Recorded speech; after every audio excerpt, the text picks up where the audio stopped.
What is up, everyone? Renfail here. We are back with another class guide for the Lord of the Rings Online. And today we are diving into the Champion, who is one of the heavy armor classes in the game who is not really a tank. It's a DPS build that can be played in a variety of different ways. This guy is all about doing massive amounts of damage, and you can kind of choose whether or not you want to do the single weapon or two different weapons. That's more of a role play choice than anything else, which we're going to get into as we dive into the guide. But I'll save that for later. In the meantime, what do you need to know about the champion? Well, if you like wading into the middle of things and just decimating everything you see and watching things melt before you, that's the champion. So we're going to talk about that today. Before we get going, however, though, this is the part of the video where I say, if you like the video and you've not already done so and you're new to my channel, make sure to like, subscribe, and hit that bell icon. Check out all the other playlists that I do here on the channel. I don't only do guides for Lord of the Rings Online. We play a lot of different games. We do a heavy rotation of LOTRO, Star Wars The Old Republic. I'm doing Star Trek Online, some other stuff. But we also play RPGs, shooters, console games. We do tabletop. We have a Starfinder actual play series that we do as of this recording. We do Dungeons & Dragons. We do books, films, TV shows, and reviews, a whole bunch of other stuff. If you could support, please do. We're alive and kicking and on the air full time because of all these amazing people. We will talk more about that at the end, but it's really easy just to do super chats, super stickers, memberships here on the channel, and beyond.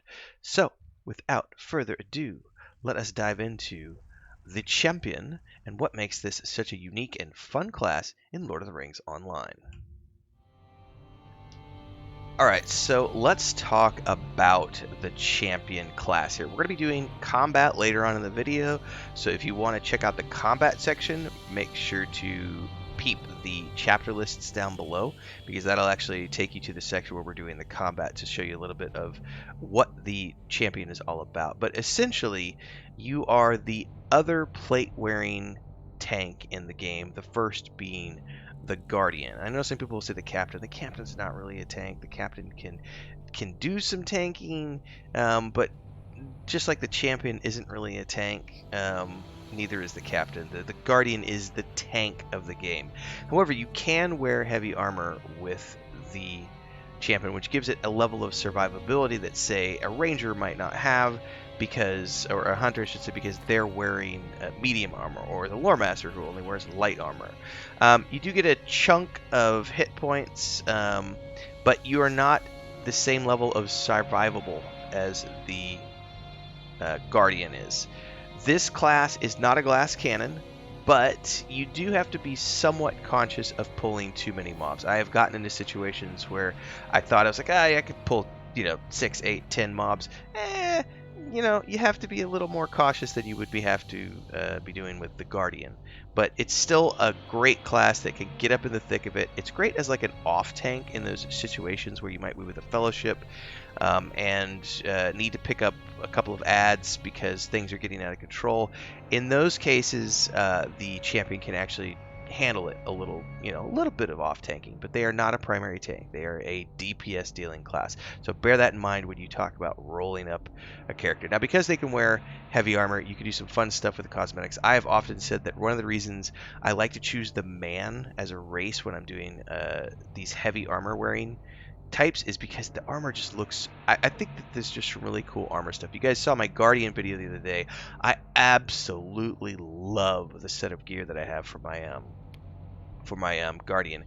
This guy, not so much. I'm still working on the cosmetics for him. He's got this set from Angmar, but also this set that we're wearing, which is the what is this? This is the patched hauberk, which is this kind of makes him look like he's kind of leather barbarian looking dude, but I can dig it. You can wear a bow with the Champion, but it's really not there for anything other than doing some, pulling. You do get one ranged ability called Let It Fly.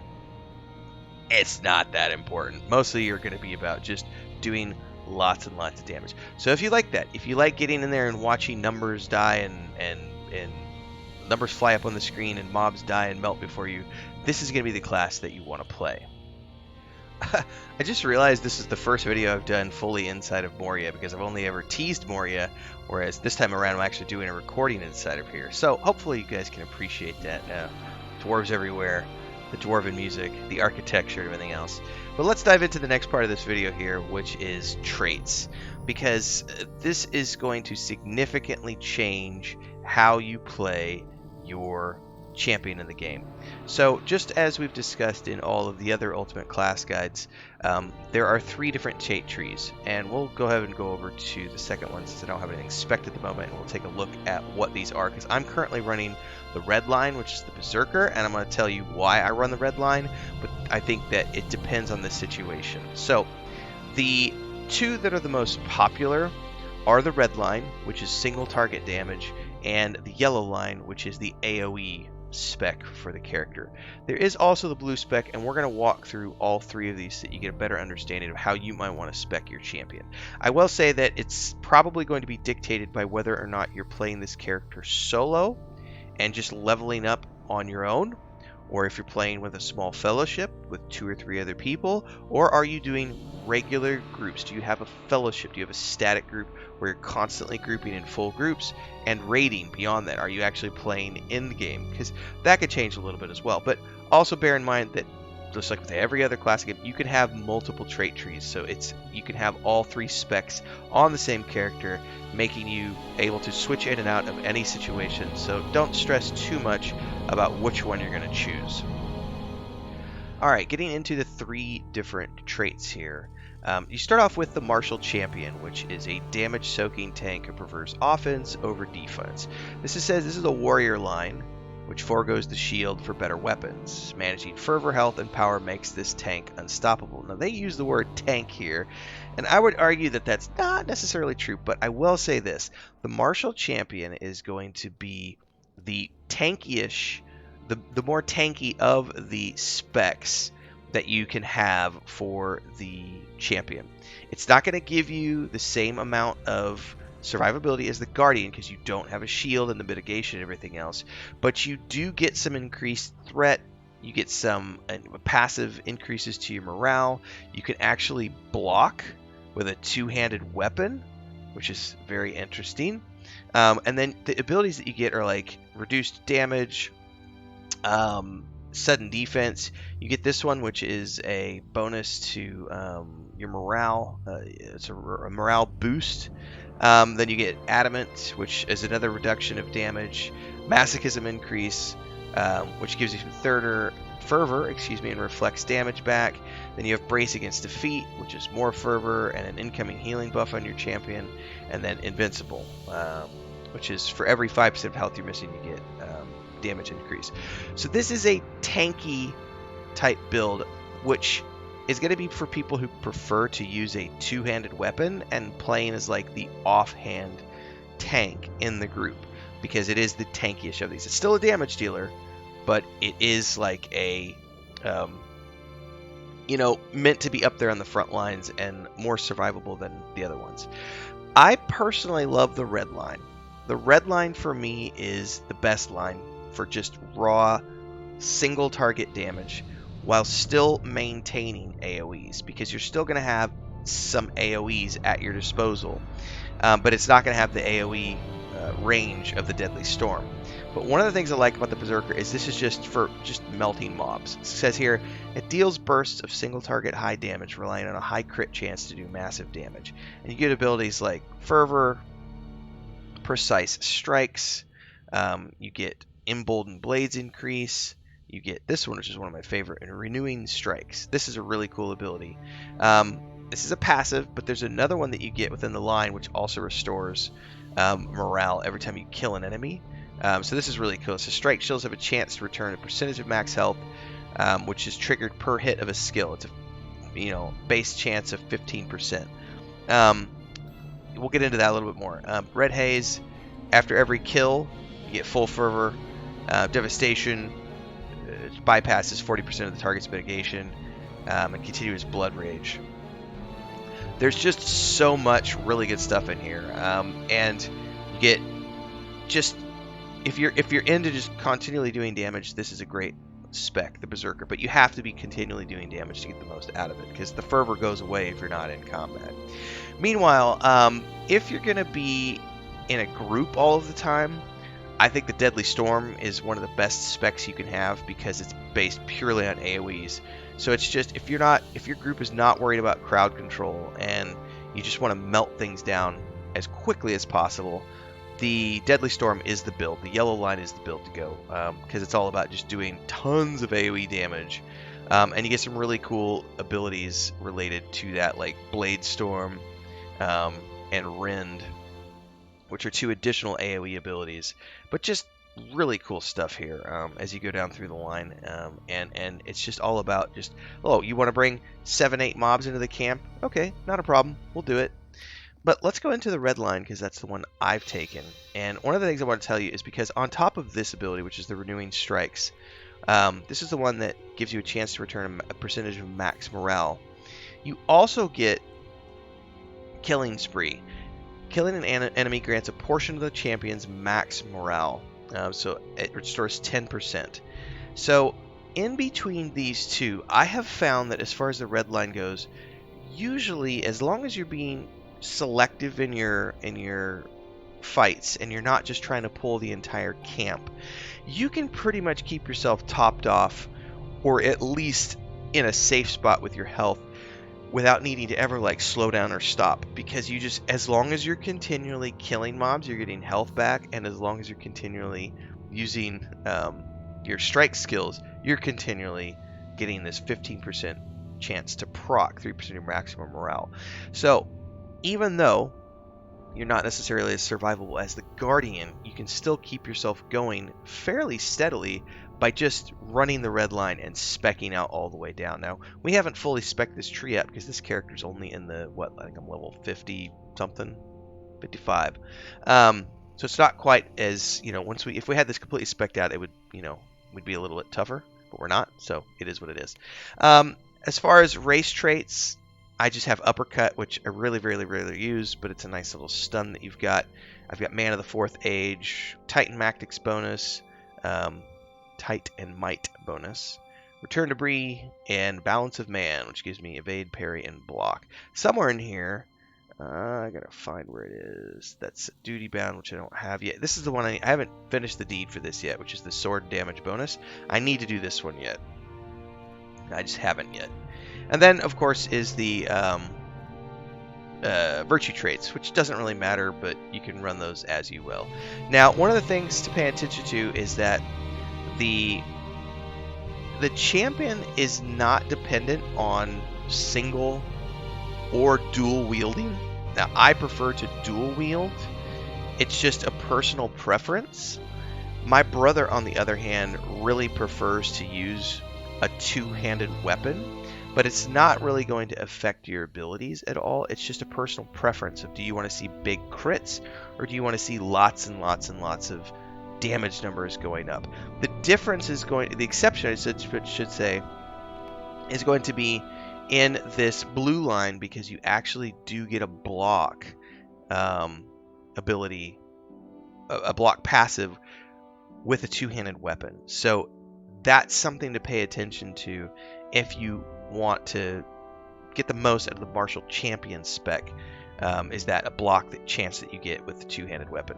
But otherwise, I just like to run red line, dual wielding weapons, and just melt things down and go from there. So hopefully that'll help you understand a little bit more about the traits for the champion. But I think what everyone wants to see at this point is they want to see me go mow down some enemies. And what does the champion look like in combat? So let's go find some orcs. There's going to be plenty of orcs and goblins in Moria, so let's see what we can find. Alright, we have found some orcs. Let's run down in here and get a few of these together. Hopefully I didn't overextend myself. We'll know here in a minute.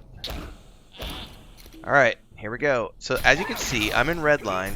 I have a couple of AoEs at my disposal, but mostly we're going to be focused on just melting these guys down. Let's use my stun here.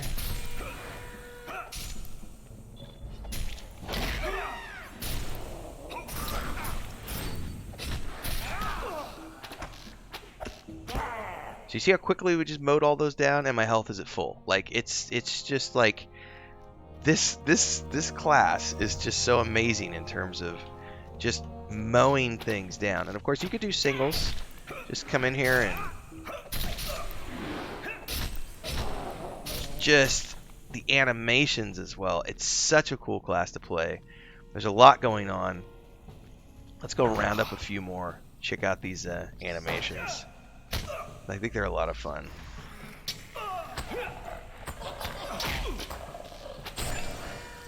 Did you try to run from me?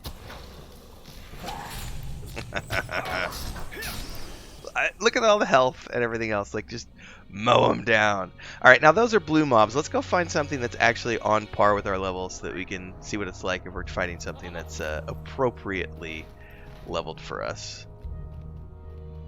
All right, this looks a little more appropriate. So let's go in here and grab a few of these if we can. Oh, standing. Come on, boys. We're going to run on inside. Man, what did he hit me with? That's a defiler, that's why. Alright, come here. So these are even mobs.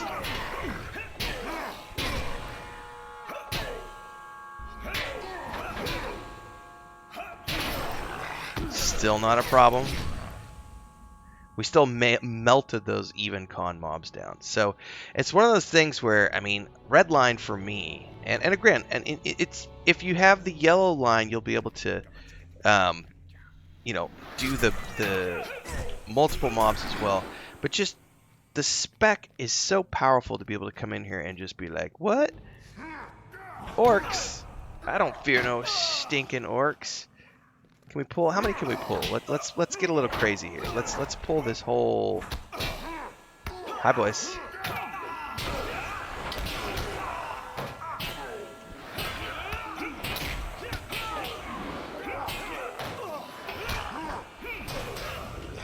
Oh, you guys want to throw things at me from a distance? Yeah, go ahead. One shot you with one of my abilities. So, as you can see, the champion is the master of just, you know, mowing things down. Can we get a roar? That's right. That's what it's all about right here, ladies and gentlemen. It is a great class for just running in and taking care of business. So, I think we've shown enough about the champion for you to get an understanding of who this class is and what they're all about. I think situation-wise, they used to be a lot more, I would say, focused on the AoEs than they are these days, because these days with the red line you can spec more towards single target while still being able to do AoEs. Because as you can see, I have two AoE abilities here, Blade Wall and Horn of Gondor. But you know, the yellow line has additional AoE abilities that you can use to your advantage. But it's just, I think this is a great class to play if you just like to just, you know, slaughter orcs and goblins and all the evil creatures of Middle-earth. So, food for thought. Actually, you know what? This is a good place to do the outro. I was thinking I might want to go somewhere else to do the outro, but this looks kind of creepy down here. Good place for us to do our actual outro for the video. Yeah? Oh, yeah. I like it. So, if you like this video, guys, and you want more, don't forget to like, subscribe, and hit that bell icon so you never miss an update as we continue to play Lord of the Rings Online and other games. Hopefully, you've gotten a little more information about the champion, enough to maybe inspire you to want to go play this class. It is a lot of fun. A lot of fun. I think it's more fun in a group than it is single, going solo, but either way you choose to play the champion, it's a great class to just get out there and just, you know, fast kills. It's a lot like the hunter in that sense, other than it's a little more survivable than the hunter. And whereas the hunter is more focused on single DPS, single target DPS, this one is more focused on a blending of single target and AoEs, and then going full AoE if you want to run the yellow line. So hopefully that's stuff that you enjoy. Support if you can. We talked about it at the beginning, and here's how you can do so. Above and beyond just following the channel, you can join as a member here for $3 a month. There's 3 different tiers so that you can get private videos and all the fun stuff we do here on YouTube. You can also do super chats on live streams and premieres. which allows you to pick a pre-programmed amount. There's a button down there in the chat window where it says, literally says super chat. I mean, YouTube has 3 programmed amounts in there, but you can choose your own, so put in whatever you can afford to. Same thing with super thanks, only those are after a video has been uploaded. There's a heart button down there next to the like and join and all that other stuff where you can do a super thanks. And of course, you can also do super thanks on any uploaded YouTube short that you see on my channel. We also have a Patreon page, my wife and my brother and I, where we have our own fantasy world, which has a tabletop source book and modules for those of you who like tabletop games and Dungeons and Dragons. There's also a point-and-click adventure game for those of you who like the old King's Quest and Quest for Glory games, and a fantasy book series, all of which are set in our unique world, so check that out as well. And of course, we have a Discord if you want to come hang out with us and game with us. In the meantime, I'm going to try to make my way out of here and kill some more orcs as we work our way through Moria. So, yeah. Until next time, everybody, stay safe, happy gaming, and hopefully you can enjoy the slaughter of orcs as much as I do, because it's a lot of fun. We may be getting to an area where there's not any orcs. I might actually be safe. A dwarf trap! Orc trap!